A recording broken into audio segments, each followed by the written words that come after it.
जैसे कि last episode में हमने देखा कि टैंग चैन और क्वेन रेंगजू आपस में लड़ रहे थे और क्वेन रेंगजू ने अपने अंदर के डार्क डिजायर को मार दिया और वो बहुत ज्यादा ताकतवर हो गई और टैंग चैन पर हमला करने लगी। टैंग चैन के लिए उसके साथ लड़ पाना बहुत ज्यादा मुश्किल हो रहा था। टैंग चैन ने अभी अभी 3 स्पिरिट रिंग एब्जॉर्ब की है और उसे रेस्ट भी नहीं मिला, जिस वजह से अगर उसने और ज्यादा फाइट कंटिन्यू की तो उसका हार्ट फेल भी हो सकता है। उसकी बॉडी में बहुत ज्यादा स्पिरिट पावर की फ्लक्चुएशंस हो रही है और अब टैंग चैन को उसे जल्दी से हराना है। इसे टैंग चैन अपने ट्रिडियन को अच्छे से पकड़कर उस पर अब अटैक करने लगता है, लेकिन क्वेन रिंगजू अभी पीछे नहीं रहती। वो अपनी एंजल स्वॉर्ड से टैंग चैन को काउंटर अटैक दे रही है और अब वो कहती है कि तुम मेरे हार्ट में कोई गैप यानी कोई डाउट नहीं है और अब तुम मुझे हरा भी नहीं सकते। ये दोनों हवा में फाइट कर रहे हैं और क्वेन रेंगजू अपने एंजल अवतार में आ जाती है और उस पर हमला करने लगती है, जिससे टैंग चैन को काफी ज्यादा दिक्कत हो जाती है।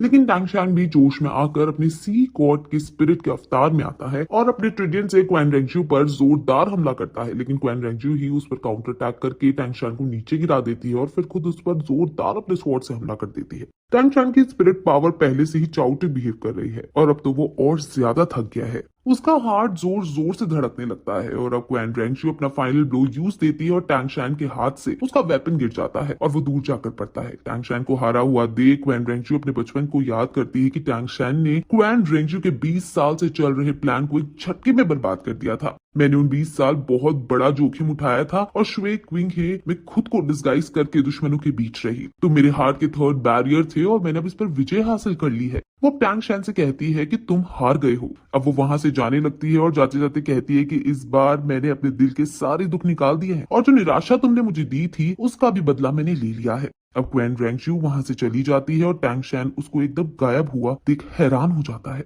टैंग चैन ने अपनी स्पिरिचुअल पावर से उसके सोर्स को देखने की कोशिश की थी, लेकिन टैंग चैन नहीं देख पाया था और वो समझ जाता है कि वो एंजल गॉड ड्रीम में गई है। क्वेन रेंगजू अब अपने आगे सीढ़ियां देखती है और वो उन पर चढ़कर एंजल गॉड की तरफ जाने लगती है। क्वेन रेंगजू ने अपने सभी टेस्ट पूरे कर लिए हैं और जो भी डार्कनेस उनको अपनी तरफ खींच रही थी उसने उनको भी ओवरकम कर लिया है। उसके सामने सभी टेस्ट आने लगते हैं जिनको उसने पास किया है और जैसे जैसे क्वेन रेंगजू आगे बढ़ रही है वो टेस्ट वहां से डिसअपियर हो रहे हैं, जो ये दर्शा रहे हैं कि अब क्वेन रेंगजू जीत चुकी है। और सबसे ऊपर चढ़कर एंजल गॉड क्वेन रेंगजू को अपने डिसिडेंट कहकर पुकारते हैं। एंजल गॉड पहाड़ किनारे अकेली बैठी है और उसे कहती है कि तुम्हें काफी अच्छा परफॉर्म किया। 9 टेस्ट ऑफ एंजल गॉड से न केवल तुम्हारी स्ट्रेंथ इंक्रीज हुई है बल्कि तुम्हारे अंदर उठने वाले कॉन्फ्लिक्ट्स भी अब मिट गए हैं। अपने ऊपर विजय हासिल कर कर ही तुम इस दुनिया को उजाले की तरफ ले जा सकती हो। क्वेन रेंगजू कहती है कि मैं समझ गई हूँ, तुम डिवाइन स्वॉर्ड को खींचने के लिए सी गॉड की एनिमी बन गई थी और अब इसलिए नहीं था कि तुम डिजायर्स की वजह से अंधी हो गई, बल्कि इसलिए था क्योंकि तुमने अपने विल पावर पर कोई डिसीजन बनाया था जिसे तुम फॉलो करना ही चाहती थी। एंजल गॉड कहती है कि वो सब पास था, लेकिन जो चीज तुम्हें अब याद रखनी है वो ये है कि सी और स्काई की डेस्टिनी ऑपोजिट होती है और अब मैं एंजल गॉड की सारी रिस्पॉन्सिबिलिटी तुम्हें सौंपती हूँ। अब क्वेन रेंगजू को गॉड बनाने का रिचुअल शुरू हो जाता है और कई सारी एंजल्स उसके चारों तरफ आ जाती हैं और उसको एंजल गॉड की कॉस्ट्यूम मिलने लगती है जो उसके अपग्रेडेशन को दिखाती है। उसे उसका गॉड लुक भी मिल जाता है। वही टैंग चैन और बीबी डोंग को इस बात की अनुभूति हो जाती है कि एनवायरमेंट में कुछ फ्लक्चुएशंस हो रहे हैं और ये जरूर इस बात का संदेश है कि क्वेन रेंगजू गॉड बन गई है। ये देखकर बीबी डोंग को बहुत ज्यादा गुस्सा आता है कि वो उससे पहले गॉड बन गई क्योंकि बीबी डोंग अभी तक राक्षस गॉड नहीं बन पाई थी। वहीं टैंग चैन को भी ह्यूज एनर्जी फ्लक्चुएशन की वजह से समझ आ गया था कि क्वेन रेंगजू ने एंजल गॉड के सभी एग्जाम्स पास कर लिए हैं और मुझे जल्दी से जल्दी ये बात टियान डू एम्पायर को बता देनी चाहिए ताकि वो इसके खिलाफ प्रिकॉशंस ले सके।